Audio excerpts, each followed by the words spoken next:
നിരവധി ആളുകളാണ് കവിയൂർ പൊന്നമ്മയ്ക്ക് അന്തിമോപചാരം അർപ്പിക്കുന്നതിന് വേണ്ടി ഇവിടേക്ക് എത്തിയിട്ടുള്ളത്. വലിയ നിയന്ത്രണങ്ങൾ ഏർപ്പെടുത്തുകയും ചെയ്തിട്ടുണ്ട്.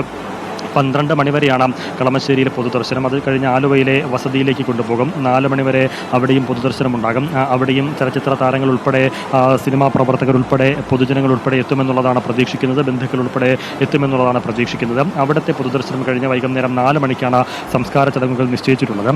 സുജയ്, ഇന്നലെ ആശുപത്രിയിൽ ലിസി ആശുപത്രിയിൽ പൊതുദർശനത്തിന് വെച്ചപ്പോൾ സിനിമാ രംഗത്ത് ഇപ്പോൾ ഈ പൊതുദർശനത്തിനും മറ്റു നടപടിക്രമങ്ങൾക്കുമൊക്കെ നേതൃത്വം കൊടുത്തു നിൽക്കുന്ന AMMയിലെ സംഘടനാ പ്രതിനിധികൾ പറഞ്ഞത് കവിയൂർ പൊന്നമ്മ നേരത്തെ പറയുമായിരുന്നു പോലും ഈ മരിച്ചു കഴിഞ്ഞാലും എത്രയും പെട്ടെന്ന് തൻ്റെ സംസ്കാര നടപടികൾ പൂർത്തീകരിക്കണം, അധിക നേരം തൻ്റെ മൃതദേഹം വെച്ചിരിക്കരുത് എന്നൊരാവശ്യം.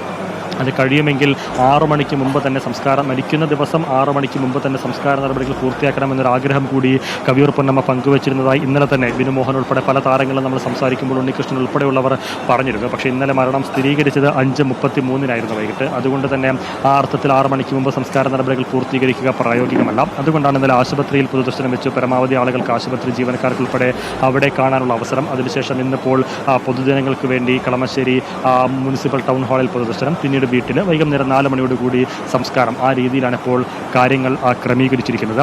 നിരവധി ആളുകൾ ഇവിടേക്ക് വരികയും ചെയ്യുന്നുണ്ട്. അത് നാടകരംഗത്തുള്ളവരായിരുന്നാലും നാടകത്തിലൂടെയാണ് കവിയൂർ പൊന്നമ്മ മലയാള സിനിമയിലേക്ക് വരുന്നതും പിന്നീട് ഒരു 6 പതിറ്റാണ്ടുകാലം മലയാള സിനിമാ രംഗത്ത് മലയാള സിനിമയിൽ ഒരു മാതൃസ്നേഹം തുളുമ്പുന്ന വേഷങ്ങൾ, അത് വേഷപ്പകർച്ചയായിരുന്നോ എന്ന് ചോദിച്ചാൽ ഒരുപക്ഷെ സംശയിക്കേണ്ടി വരും.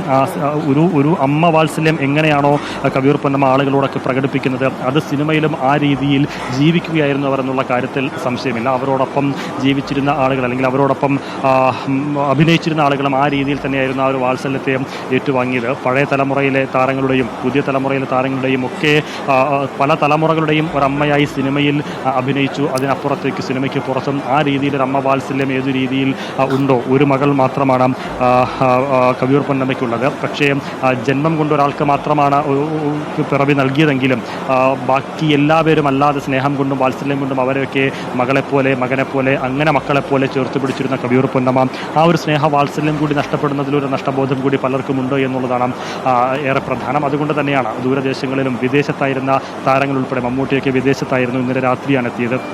മോഹൻലാൽ എന്ന് ചെന്നൈയിൽ നിന്ന് വന്നതാണ്. മറ്റ് പല താരങ്ങളും ആ രീതിയിൽ കവിയൂർ പൊന്നമ്മയുടെ വിയോഗ വാർത്ത അറിഞ്ഞപ്പോൾ തന്നെ വന്നു. പലർക്കും എത്താനാകാത്തൊരു സാഹചര്യമുണ്ട്. അവരൊക്കെ ഇന്നലെ ചലച്ചിത്ര പ്രവർത്തകരുമായും നമ്മളോടൊക്കെ പ്രതികരിക്കുമ്പോഴും പല രീതിയിലുള്ള വന്നു കാണാൻ സാധിക്കാത്തതിന് വിഷമമൊക്കെ പങ്കുവെക്കുന്നതും നമ്മൾ കണ്ടിരുന്നു. ഇന്നലെ ആശുപത്രിയിലെത്തിയത് മുതൽ ഈ നിമിഷം വരെ ഒപ്പം നിൽക്കുന്ന പല ചലച്ചിത്ര പ്രവർത്തകരുമുണ്ട്. അങ്ങനെ കവിയൂർ പൊന്നമ്മ എന്താണ് എന്നും കവിയൂർ പൊന്നമ്മ എങ്ങനെയാണോ ഈ ചലച്ചിത്ര മേഖലയിലുള്ളവരുടെ മനസ്സുകളിലേക്ക് ഇടം പിടിച്ചതെന്നുള്ളതിനൊരു തെളിവ് കൂടിയാണ് ഇവിടെ ഒത്തുചേർന്നിരിക്കുന്ന ആളുകൾ. നമുക്കത് സിനിമ കാണുമ്പോൾ തന്നെ അറിയാമല്ലോ സൂര്യ, കവിയൂർ പൊന്നമ്മ അമ്മ വേഷം കെട്ടി വരികയാണെങ്കിൽ അവരുടെ പ്രകടനം അത് കണ്ടിരിക്കുന്ന ആളുകളിലേക്കും ആ അമ്മ വാത്സല്യത്തിൻ്റെ ഒരു പ്രസരണവും നമുക്ക് അനുഭവിക്കാനാകുമായിരുന്നു. എന്ന് മാത്രമല്ല, ഒരു അമ്മയുടെ വേഷം കെട്ടി കവിയൂർ പൊന്നമ്മ കരഞ്ഞു കഴിഞ്ഞാൽ അത് പ്രേക്ഷകരിലേക്കും ആ കണ്ണുനീർ തുള്ളികൾ ഇറ്റു വീഴുകയും പ്രേക്ഷകർ പോലും കരഞ്ഞു പോകുന്നൊരു സാഹചര്യം. കാരണം ആ രീതിയിലാണ് കവിയൂർ പൊന്നമ്മയുടെ അഭിനയവും തന്മയത്വത്തോടു കൂടി ഓരോ വേഷവും അഭിനയിച്ചു തീർത്തിരുന്ന കവിയൂർ പൊന്നമ്മ അക്ഷരാർത്ഥത്തിൽ പ്രേക്ഷകർക്കും അതുപോലെ തന്നെ ചലച്ചിത്ര രംഗത്തുള്ളവർക്കും ഒരു അമ്മയെപ്പോലെ തന്നെയായിരുന്നു. അതുകൊണ്ട് ഒരു അമ്മയുടെ നഷ്ടം എങ്ങനെയാണോ ഒരു വേദന ഉണ്ടാക്കുക, ഒരു വിടവുണ്ടാക്കുക, അതൊരു നഷ്ടമുണ്ടാക്കുക, അതേ വികാരത്തോടു കൂടി തന്നെയാണ് പല ആളുകളും ഇവിടെ സംഘടിച്ചിട്ടുള്ളത്.